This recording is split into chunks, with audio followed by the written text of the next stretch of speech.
সুপ্রিয় শিক্ষার্থী বন্ধুরা, আশা করি তোমরা সকলেই অনেক অনেক ভালো আছো। নবম দশম শ্রেণীর সাধারণ গণিত অধ্যায় 11 বীজগাণিতিক অনুপাত ও সমানুপাত থেকে বহু নির্বাচনী প্রশ্নোত্তর নিয়ে আলোচনা করব। আলোচ্য অধ্যায়টি থেকে 5টি টাইপ নির্বাচন করা হয়েছে। আমরা যদি এই 5টা টাইপ সম্পর্কে যথাযথ দক্ষতা অর্জন করতে পারি, তাহলে এই অধ্যায় সহ আসন্ন এসএসসি পরীক্ষায় বহু নির্বাচনী প্রশ্নের উত্তর করতে পারবো।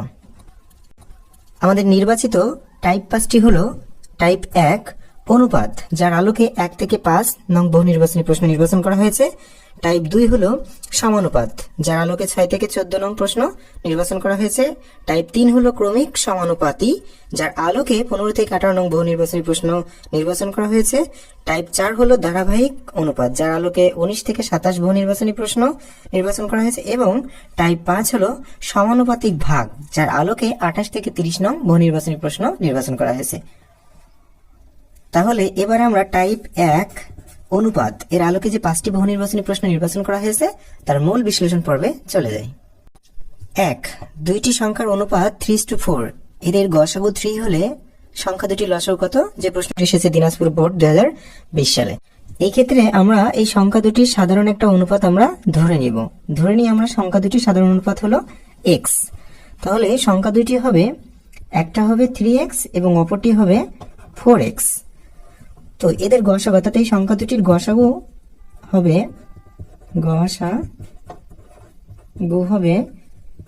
3x এবং 4x এর যদি আমরা গসাগু করি তাহলে আমরা পাবো x পাবো, অর্থাৎ দুটো সংখ্যার ভিতরে যেটা কমন থাকে সেটা হলো গসাগু।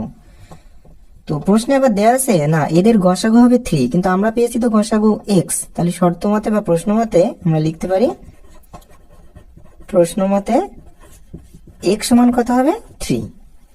আমাদের নির্ণয় করতে হবে দুটো সংখ্যার লসাগু কত, সেটা আমাদের নির্ণয় করতে হবে। এই লসাগুটা আমাদের নির্ণয় করতে হবে। সেহেতু আমরা এই যে সংখ্যা দুটো, একটা 3x এবং অপরটা 4x পেয়েছি, এই সংখ্যা দুটোর লসাগু আমরা নির্ণয় করব। তাহলে লসাগু হবে প্রথম যেটা পেয়েছি সেটা আমরা নিয়ে নেব, অর্থাৎ 3x টাকে নিয়ে নেব। এবার দেখতে হবে যে সংখ্যাটা নেওয়া হয়েছে সেটা আমরা নিব না, যেটা নেওয়া হবে না সেটা আমরা নিব। তাহলে 4 কিন্তু এখানে নেওয়া হয়নি, সুতরাং আমরা 4টা নিব। x অলরেডি নিয়ে এসেছি, এই জন্য এটা নিব না। তাহলে আমরা যদি গুণ করি 3x এবং 4 যদি গুণ করি তাহলে আমরা পাবো 12x। তো অলরেডি আমরা প্রথমে x এর মানটা নির্ণয় করেই ফেলেছি, তাহলে এই ক্ষেত্রে x এর মানটা আমরা বসিয়ে দেব। তাহলে আমরা যদি গুণ করি 3 বারং কত হবে? 36। তো এটা ছিল আমাদের লসাগু। তাহলে সংখ্যা দুটোর লসাগু কত হবে? 36। তো আমরা দেখি এই মানটা কোন অপশনে দেওয়া আছে। 36 আমরা ঘতে পেয়েছি 36, সুতরাং এক্ষেত্রে নির্ণয় উত্তর ঘ 36। আমরা চলে যাব 2 নং প্রশ্নে। আমাদের 2 নং প্রশ্নে বলা হয়েছে দুটি সংখ্যার অনুপাত 5:6 এবং তাদের লসাগু 150 হলে গসাগু নির্ণয় করতে হবে। আমাদের যে প্রশ্নটি এসেছে বরিশাল বোর্ড 2019 সালে। তো এই ক্ষেত্রেও আমাদের দুটি সংখ্যার অনুপাত দেওয়া আছে, সুতরাং এই ক্ষেত্রে আমরা সাধারণ একটা অনুপাত ধরে নেব x। তাহলে সংখ্যা দুটি আমি পাবো, একটা 5x পাবো, অপরটি পাবো 6x। তো আমাদের প্রথমে বলেছে লসাগু দেওয়া আছে, কিন্তু আমরা এই 5x এবং 6x থেকে একটা লসাগু নির্ণয় করতে পারবো। তাহলে লসাগু হবে 5x। প্রথমে আমাদের 5x টা নিয়ে নিতে হবে। এবার দেখতে হবে 6 কি নেওয়া হয়েছে কিনা, না নেওয়া হয়নি, সুতরাং নিতে হবে। তো x টা যেহেতু নেওয়া হয়ে গেছে প্রথমে, আমরা নিব না। তো এটাকে যদি গুণ করি তাহলে 5×6 30x পাবো। কিন্তু প্রশ্নে বলা হচ্ছে যে না তাদের মতে লসাগু কত দেওয়া আছে? 150। তাহলে আমরা লিখতে পারি অতএব প্রশ্ন মতে আমাদের লসাগু সমান ওদের লসাগু, অর্থাৎ 30x সমান 150। বা আমরা এক্ষেত্রে x এর মানটা নির্ণয় করব 150/30। তো আমরা যদি ভাগ করি তাহলে x এর মান পাবো, x সমান কত হবে? 5 হবে। তো এই ক্ষেত্রে আমরা যদি এবার আমাকে নির্ণয় করতে হবে গসাগু, অর্থাৎ সংখ্যা দুটো আমরা 5x এবং 6x পেয়েছি, সুতরাং আমাদের এখানে গসাগু হবে, এই সংখ্যা দুটির ক্ষেত্রে গসাগু হবে দুটো সংখ্যার ভিতরে যেটা কমন থাকে সেটাই হবে গসাগু। তো এই ক্ষেত্রে আমাদের গসাগুটা হবে x। তো অলরেডি আমরা x এর মান নির্ণয় করে ফেলেছি 5, সুতরাং আমাদের গসাগু হবে 5। দেখি এই মানটা কোন অপশনে দেওয়া আছে? 5 আমরা ক অপশনে পেয়ে গেছি, সুতরাং এক্ষেত্রে সঠিক উত্তর 5। আমরা চলে যাব 3 নং প্রশ্নের সমাধানে। 3, 25% লাভে ক্রয় মূল্য বিক্রয় মূল্যের অনুপাত কত? যে প্রশ্নটি এসেছে কুমিল্লা বোর্ড 2020 সালে। বলা হচ্ছে 25% লাভে। তো আমরা জানি 25% লাভ অর্থাৎ ক্রয় মূল্য যদি 100 টাকা হয় তাহলে বিক্রয় মূল্য হবে 125 টাকা। তাহলে বলা হচ্ছে ক্রয় মূল্য এবং বিক্রয় মূল্যের অনুপাত আমাদের নির্ণয় করতে হবে। তাহলে ক্রয় মূল্য, প্রথমে ক্রয় মূল্য বলেছে বলে আমরা প্রথমে ক্রয় মূল্য দেবো ইস্টু 100, বিক্রয় মূল্য হলো 125 টাকা, সেক্ষেত্রে আমরা 125 দিতে পারি। তো যদি এটাকে আমরা 25 দিয়ে ভাগ করি তাহলে আমরা পাবো 4 25 100, এবং একে যদি 25 দিয়ে ভাগ করি তাহলে 5 পাই। তো তাহলে আমরা ক্রয় মূল্য এবং বিক্রয় মূল্যের অনুপাতটা পেলাম 4:5। এই 4:5 কোন অপশনে দেওয়া আছে আমরা একটু দেখি।